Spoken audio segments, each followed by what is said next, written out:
Chapter 2. A Meeting in the Rain.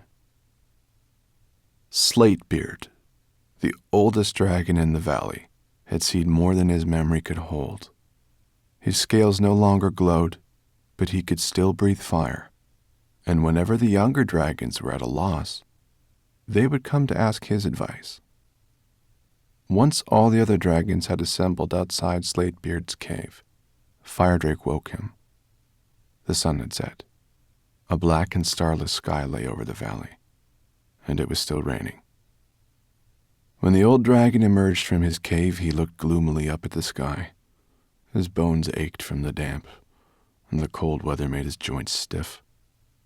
The others respectfully made way for him. Slatebeard looked around.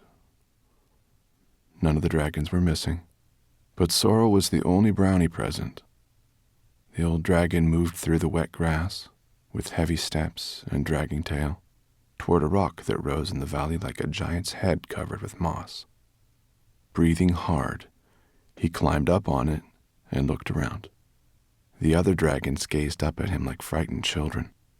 Some of them were still very young and knew nothing but this valley. Others had come with Slatebeard himself from far, far away and remembered that the world had not always belonged to humankind. They all smelled misfortune, and they hoped he would deal with it. But Slatebeard was old and tired now. "Come up here, Rat," he said in a hoarse voice. "Tell us what you saw and heard." The rat scampered nimbly up the rock, climbed Slatebeard's tail, and crouched on his back. It was so quiet under the dark sky that only the sound of the rain falling and the rustle of foxes out hunting by night could be heard. Rat cleared her throat. "Humans are coming!" she cried. "They've woken their machines and fed them and sent them on their way. They're already eating a path through the mountains only 2 days' journey from here. The fairies will hold them at bay for a while, but they'll get here sometime or other, because it's this valley of yours they're heading toward." A groan ran through the ranks of the dragons. They raised their heads and pressed closer around the rock where Slatebeard stood. Firedrake was a little way away from the others, with Sorrel perched on his back, nibbling a dried mushroom. "Oh, terrific rat," she muttered. "Couldn't you have put it a little more tactfully?" "What does that mean?" one of the dragons called out. "Why would they want to come here? Surely they have all they want where they are." "Humans never have all they want," replied Rat. "Let's hide until they go away again," suggested another dragon. "The way we've always done when one of them loses his way and turns up here. They're so blind they only see what they expect to see. They think we're odd-looking rocks, same as usual, or dead trees." But the rat shook her head. "Look here," she shrilled. "If I've told you once, I've told you 100 times, those humans are making plans. But big animals don't listen to little animals, right?" She looked around her crossly. "You hide from human beings, but you aren't interested in what they're up to. Rats aren't so stupid. We go into their houses. We eavesdrop on them. We know what they're planning for your valley." Rat cleared her throat again and stroked her gray whiskers. "Here she goes again, winding up the suspense," Sorrel whispered into Firedrake's ear, but the dragon ignored her. "What are they planning then, Rat?" asked Slatebeard wearily. "Come on, tell us."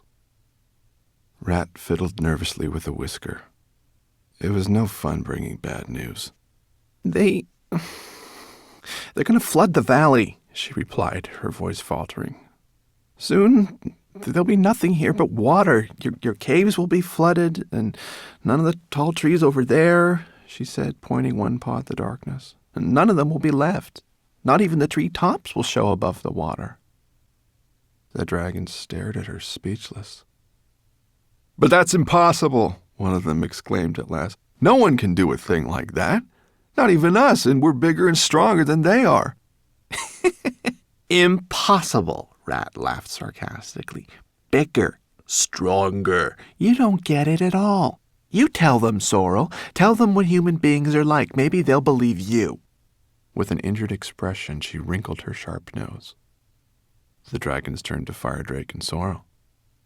That's right, said the brownie. You've no idea. She spat on the ground and picked a piece of moss stuck between her teeth. Human beings don't go around in suits of armor these days like they used to when they hunted you dragons. But they're still dangerous. More dangerous than anything else in the world. Oh, nonsense, said a large, stout dragon scornfully and turned his back on Sorrel. Let the two legs come. Rats and brownies may be right to fear them, but we are dragons. What can they do to us? What can they do to you? Sorrel threw her nibbled mushroom away and sat up very straight.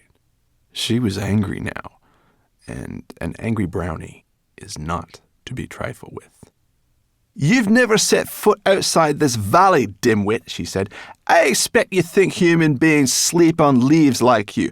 I expect you think that they'll do no more harm than a fly because they don't live much longer than one.